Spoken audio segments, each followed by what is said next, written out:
Don't forget that the level of rent you pay will change from Monday 1st of April 2024. You should have received a letter from the council telling you what your new level of rent will be for 2024-25. If you have any questions about your rent level, you can contact your housing locality team on 01738 476 000, option 2, to speak to a member of staff. Your locality team can also help if you are struggling to pay your rent. A range of practical help and support is available.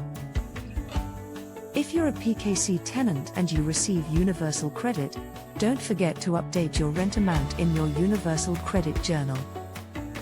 Answer the questions in the Report Any Changes to Your Housing Costs section of your online Universal Credit Journal. This will ensure that the amount you receive in Universal Credit will continue to cover the cost of your rent. Thank you.